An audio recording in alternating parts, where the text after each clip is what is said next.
my explanation of the first affirmative constructive, or 1AC. We'll start with the greeting and introduction. You greet the judges and the timer, and then state your name and your partner's name, and then the resolution. Very straightforward. Nothing, you should know how to do that very well. And then we move on to definition. Definition, we define all the terms that could be misunderstood or interpreted differently. Some people have different definitions for different terms, so you want to make it clear on which terms you have, because to avoid confusion in the debate. And each definition you should state what you're defining, the definition itself, and then where the definition came from. Not the, just the site name, not the site coordinates. Not www dot, no. Something more like source, Encyclopedia Britannica. And then the definitions are also very straightforward. They are pretty straightforward. It should be easy to find. Then we move on to harms. Harms. A harm should look like a negative, basically.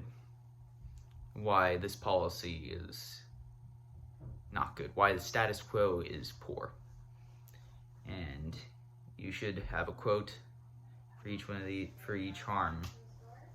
And you should also state where the quote came from.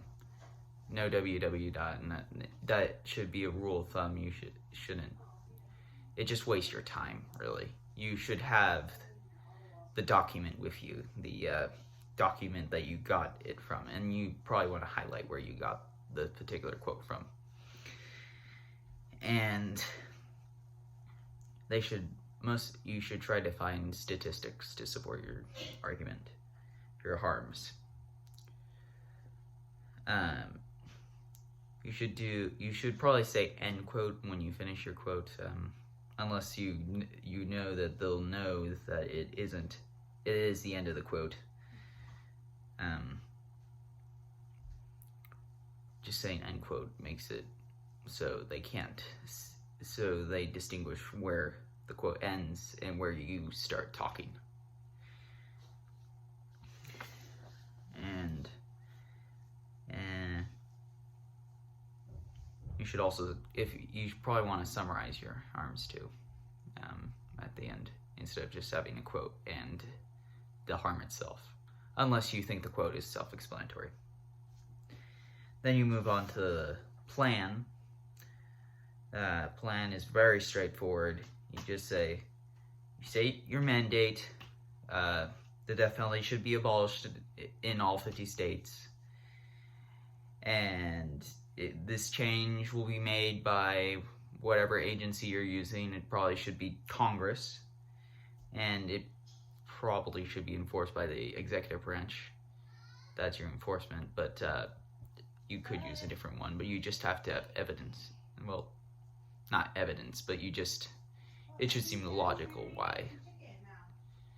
It wouldn't be very logical why the post office would enforce the death penalty, the illegal death penalty,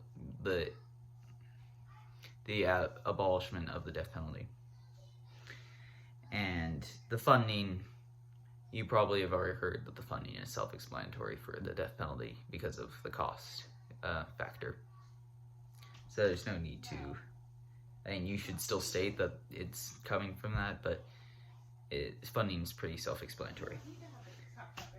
Then advantages, they should mirror your harms. Your advantage should be like an affirmative to your plan. Like, when we abolish the death penalty, there will no longer be the outrageous costs. That could be an advantage. And then you probably want to have sources to support those. And then again, don't do www dot when stating your source. then we move on to the final part of your 1AC, which is your conclusion. Conclusion is also pretty self-explanatory, although you may want to have a quote in there from someone with an authority. I use John Grisham. You may use someone else, like a Chief Justice, or that might be better.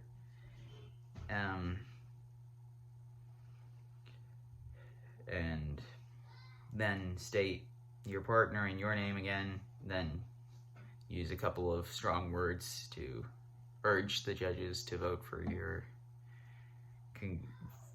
your resolution, like urge, plead, compel, things like that.